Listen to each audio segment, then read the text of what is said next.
Assalamualaikum warahmatullahi wabarakatuh. Apa kabar anak-anak ibu semuanya? Alhamdulillah sehat ya. Ibu doakan semoga anak-anak ibu selalu sehat dan selalu dalam lindungan Allah Subhanahu wa taala. Amin amin ya rabbal alamin. Berjumpa lagi dengan Ibu Elit Sismayanti.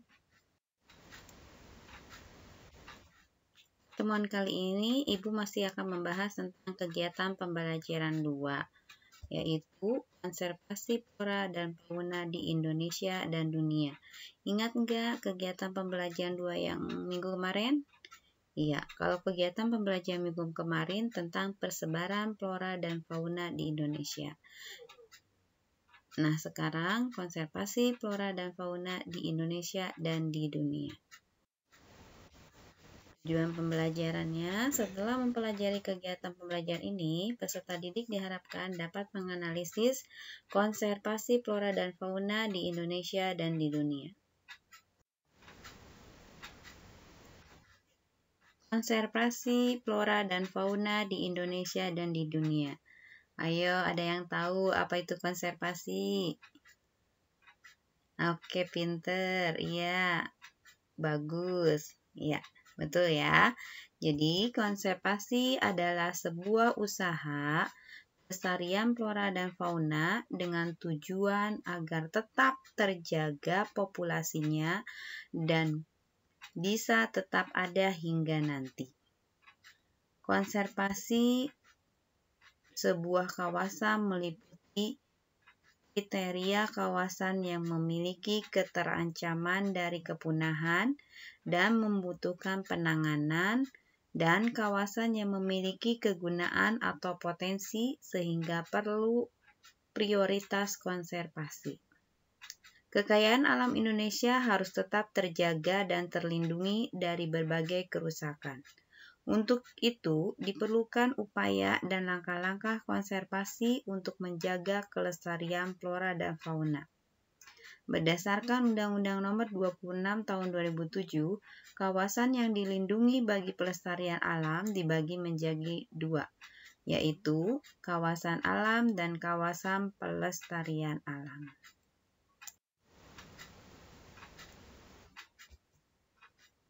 Kawasan suaka alam.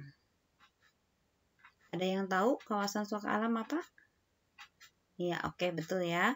Kawasan suaka alam adalah sebuah kawasan yang memiliki ciri khas tertentu, baik yang ada di daratan maupun di perairan.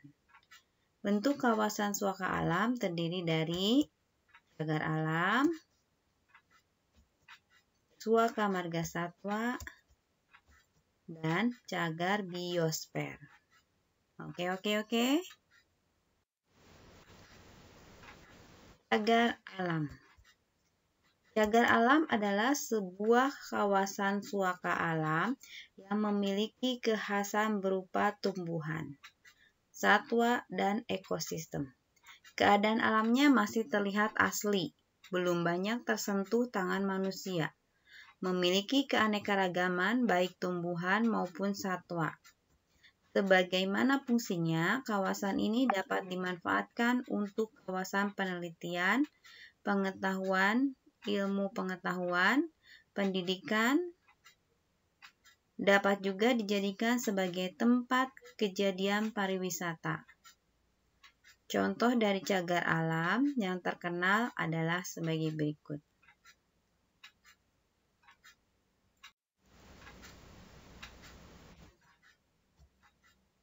Yang pertama ada cagar alam Cibodas. Bisa kalian lihat gambarnya, Ibu ambil dari www.personaalamcibodas.com Kebun Raya Cibodas. Kebun Raya Cibodas atau cagar alam Cibodas ini terdapat di kaki Gunung Gede, Jawa Barat. Cagar ini merupakan cadangan hutan di daerah basah. Yang kedua, ada cagar alam Rafflesia, terdapat di Bengkulu. Khusus untuk melindungi bunga Rafflesia yang merupakan bunga terbesar di dunia. Bisa kalian lihat gambarnya, itu adalah gambar bunga rafflesia. Ibu ambil sumbernya dari https://langgam.id. Dan yang ketiga ada cagar alam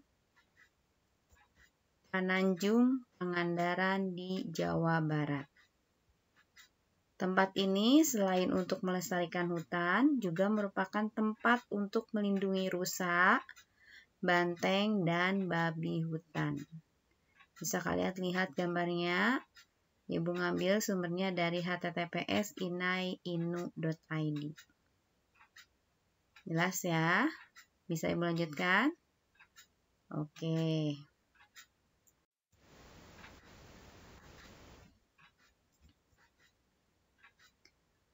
Sebelum Ibu lanjutkan ke materi berikutnya, Ibu akan kasih kuis sebagai nilai tambahan. Kuisnya adalah, di manakah tempat cagar alam rafflesia yang merupakan bunga terbesar di dunia?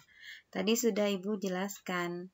Ayo, di manakah tempat cagar alam rafflesia? Jangan lupa ya, tugasnya kalian kerjakan di tugas ruang kelas. Tinggal kalian menulis jawabannya saja. Oke.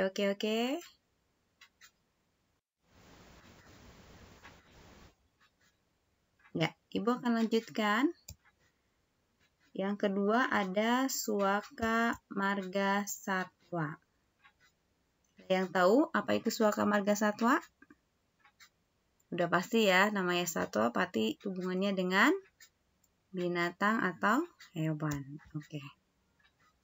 Suaka Marga Satwa merupakan kawasan yang ditetapkan untuk melindungi satwa tertentu dan habitatnya.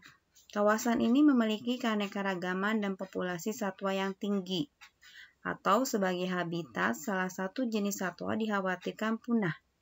Kawasan ini merupakan tempat berkembang biaknya jenis satwa atau tempat tinggal dari salah satu jenis satwa migran.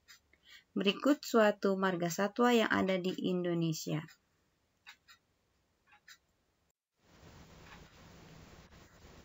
Ada yang tahu? Dilihat dari gambarnya, di situ sudah ada penjelasan juga ya. Betul. Yang pertama adalah wisata atau Suaka Marga Satwa Gunung Leser. Terdapat di Aceh. Merupakan Suaka Marga Satwa terbesar di Indonesia. Hewan-hewan yang mendapat perlindungan di tempat ini antara lain, betul, gajah. Terus, badak Sumatera, iya. Orangutan, tapir, betul. Harimau, yes. Kambing hutan, rusa, iya. Dan burung. Betul ya. Kemudian yang kedua, itu ada Suaka Marga Satwa Baluran. Tahu nggak tempatnya di mana? Ya, betul. Tempatnya adalah di Jawa Timur. Baluran ini merupakan tempat untuk melindungi hewan apa, yo? Ya, betul, banteng. Terus, macan tutul. Ya, kancil, Terus, kucing, bakau, dan anjing hutan. Iya, pintar. Selanjutnya, kalian lihat dari gambar ketiga, udah jelas ya, itu ada gambar komodo. Jadi Suaka Marga Satwa yang ketiga adalah Suaka Marga Satwa Pulau Komodo. Pulau Komodo ini terdapat di Nusa Tenggara Timur atau NTT, terutama untuk melindungi biawak komodo. Satwa-satwa lain yang dilindungi di tempat ini adalah burung kakatua, ayam hutan, kerbau liar, babi hutan, dan rusa. Oke.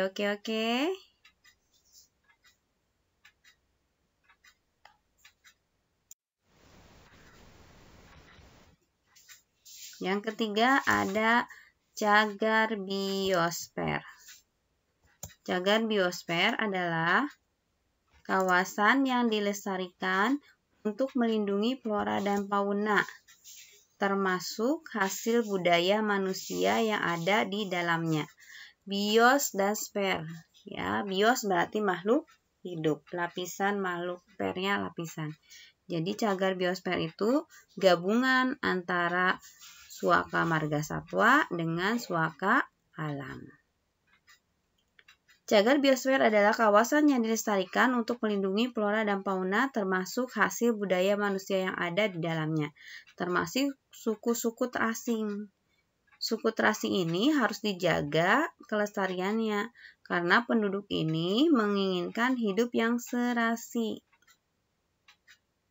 harmonis, dan seimbang dengan alam. Salah satu cagar biosfer antara lain, lihat dari gambarnya udah kelihatan ya, itu adalah cagar biosfer Pulau Siberut, terdapat di Sumatera Barat. Yang kedua ada cagar biosfer Tanjung Puting, terdapat di Kalimantan Tengah. Dan yang terakhir ada cagar biosfer Cibodas, itu terdapat di Jawa Barat. Oke.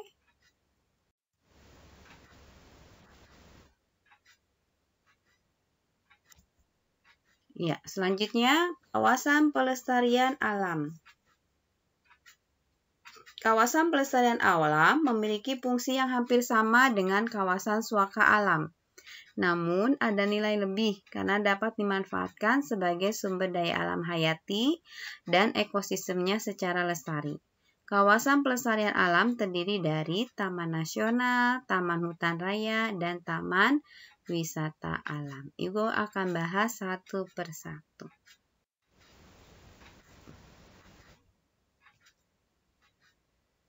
Yang pertama ada taman nasional. Taman nasional ini adalah kawasan pelestarian alam yang memiliki ekosistem asli. Dikelola dengan zonasi, serta dimanfaatkan untuk tujuan penelitian, pendidikan, serta menunjang budidaya, pariwisata, dan rekreasi.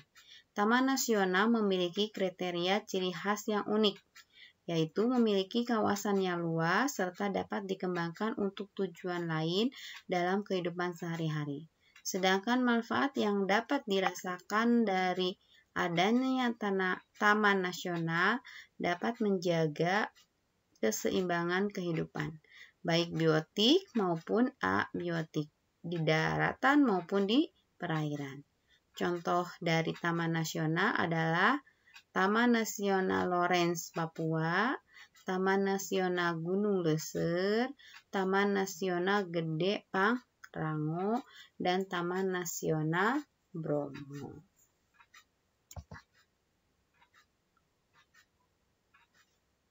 Yang kedua ada Taman Hutan Raya. Taman Hutan Raya ini adalah kawasan pelestarian alam untuk koleksi tumbuhan atau satwa yang alami atau bukan alami, jenis asli atau bukan asli. Kriteria wilayah yang ditetapkan sebagai kawasan hutan raya adalah kawasan yang memiliki ciri khas baik asli maupun buatan, memiliki keindahan serta cukup luas untuk mengkoleksi tumbuhan dan satwa. Seperti di Bogor ya, ada Taman Hutan Raya Bogor. Selanjutnya, yang ketiga ada Taman Wisata Alam. Bisa kalian lihat contohnya taman wisata alam yang ada di Linggarjati. Pasti sudah pernah ya? Ada yang belum? Main dong. Biar tahu ya, Linggarjati itu termasuk ke dalam taman wisata alam. Taman wisata alam adalah kawasan pelestarian alam yang ditetapkan untuk melindungi alam, tetapi dimanfaatkan untuk tujuan wisata. Kriteria suatu wilayah ditetapkan sebagai kawasan taman wisata alam, antara lain kawasan yang memiliki daya tarik baik flora dan fauna atau ekosistem serta formasi geologi. memiliki luas untuk menjamin kelestarian populasi dan daya tarik untuk pariwisata dan rekreasi alam. Dan yang terakhir ada dari gambarnya, kira-kira gambar apa itu? Iya, betul. Kebun raya dan kebun binatang. Kebun raya dan kebun binatang ini merupakan kawasan untuk koleksi hidup yang berfungsi untuk melestarikan jenis flora dan fauna. Jelas ya? Oke. Iya. Berdasarkan Undang-Undang Nomor 5 Tahun 1990 dan Undang-Undang Nomor 23 Tahun 1997, Indonesia melakukan 2 metode konservasi, yaitu metode in situ dan metode ex situ. Metode in situ merupakan upaya untuk melestarikan keanekaragaman hayati yang dilakukan pada habitat asli individu tersebut, baik flora maupun fauna. Metode ex situ adalah proses melindungi spesies, varietas atau ras yang terancam punah, tumbuhan atau hewan di luar habitat aslinya, misalnya dengan memindahkan sebagai populasi dari habitat yang terancam dan menempatkannya di lokasi baru yang mungkin merupakan kawasan liar atau dalam perawatan manusia. Keanekaragaman hayati yang tersebar di seluruh Indonesia merupakan potensi bagi negara. Setiap wilayah di Kepulauan Indonesia memiliki jenis flora dan fauna yang khas, seperti bunga rafflesia yang ada di Sumatera atau Lampung. Pemerintah berupaya menjaga kelestarian flora dan fauna dengan membangun sarana konservasi dan menetapkan puspa dan satwa nasional. Pemerintah menetapkan komodo sebagai satwa nasional, ikan siluk merah sebagai satwa pesona, dan elang Jawa sebagai satwa langka. Sedangkan tumbuhan yang ditetapkan sebagai puspa bangsa adalah melati, anggrek bulan sebagai puspa pesona, dan padma raksasa sebagai puspa langka. Selain Indonesia, berbagai negara di dunia pun melakukan konservasi terhadap sumber daya flora dan fauna. Berikut beberapa tanaman nasional di berbagai negara. Yang pertama adalah, dilihat dari gambarnya di bawah juga sudah keterangan, yaitu Taman Nasional Grand Canyon, berada di USA. Itu bagus sekali ya Grand Canyon-nya. Yang kedua, ayo, ada tulisan, yaitu Taman Nasional Galapagos yang ada di Ekuador. Ini adalah taman yang melindungi kura-kura. Ketiga, ada Taman Nasional Danau Plitvice di Kroasia. Ya. Jadi danaunya semacam ada airnya ya, danau-danau tersebut. Kemudian yang keempat ada Taman Nasional Sungai Lijian di Cina. Sungai Lijian di Cina ini di sampingnya dikelilingi oleh bukit-bukit yang tinggi.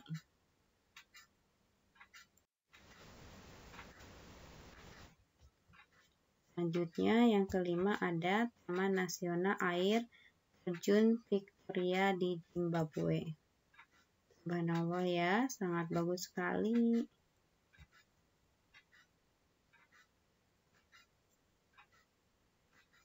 Masih konsentrasi?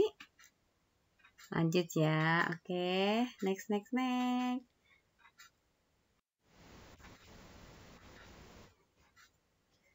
Pemanfaatan flora dan fauna Indonesia sebagai sumber daya alam. Keberadaan flora dan fauna tak dapat dipisahkan dari kehidupan manusia. Terdapat saling ketergantungan antar tumbuhan, hewan, dan manusia. Tumbuhan dan hewan mempunyai manfaat yang sangat besar bagi kehidupan manusia. Secara umum, pemanfaatan flora dan fauna di Indonesia sebagian besar sumber daya alamnya adalah sebagai sumber pangan, peternakan, perikanan, sumber pendapatan atau devisa, hiasan, tradisi atau budaya, dan sumber energi. Berikut adalah manfaat tumbuhan dan hewan bagi kehidupan manusia. Di antaranya, manfaat tumbuhan atau flora bagi kehidupan manusia. Yang pertama, sebagai sumber pangan. Seperti karbohidrat yang berasal dari padi, jagung, singkong, ubi, talas, sagu, sayur mayur, dan buah-buahan. Yang kedua, sebagai bahan sandang dan perumahan yang berasal dari jenis kayu-kayuan. Yang ketiga, sebagai bahan obat-obatan dan kecantikan. Wangi-wangian seperti bahan untuk jamu tradisional seperti kunyit, daun sirih, temulawak, daun kumis kucing, akar alang-alang, dan lain-lain. Yang keempat, sebagai bahan baku industri seperti kapas untuk bahan kain, karet untuk bahan bola basket, dan ban mobil dan motor, kayu jati untuk bahan perabotan. Yang kelima, sebagai bahan untuk kerajinan dan hiasan seperti bahan bambu dan rotan. Yang keenam, sebagai objek penelitian, pendidikan, dan pariwisata. Dan yang terakhir, sebagai sumber pendapatan dan aktivitas ekonomi. Jelas ya manfaat flora untuk manusia. Oke. Selanjutnya,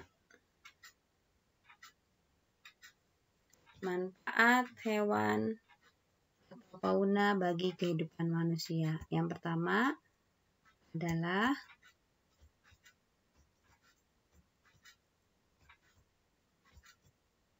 sebagai sumber protein seperti yang berasal dari ikan, unggas, kambing, dan sapi. Yang kedua, sebagai bahan baku industri seperti kulit hewan dapat dijadikan sepatu, bulu domba sebagai bahan pakaian wool. Yang ketiga, sebagai bahan kerajinan dan aksesoris seperti kulit buaya, kulit ular, tanduk kerbau. Yang keempat, sebagai penghasil pupuk organik yang berasal dari kotorannya. Yang kelima, sebagai bahan obat-obatan. Yang keenam, sebagai tenaga bantuan yang dapat meringankan pekerjaan manusia, seperti tenaga kerbau untuk membajak sawah, sapi, dan kuda. Oke, cukup sekian materi yang Ibu jelaskan. Semoga bermanfaat dan mohon maaf apabila ada salah kata. Wabil taufiq wal hidayah. Wassalamualaikum warahmatullahi wabarakatuh. Terima kasih. Dadah. Semoga sehat selalu anak-anakku semuanya.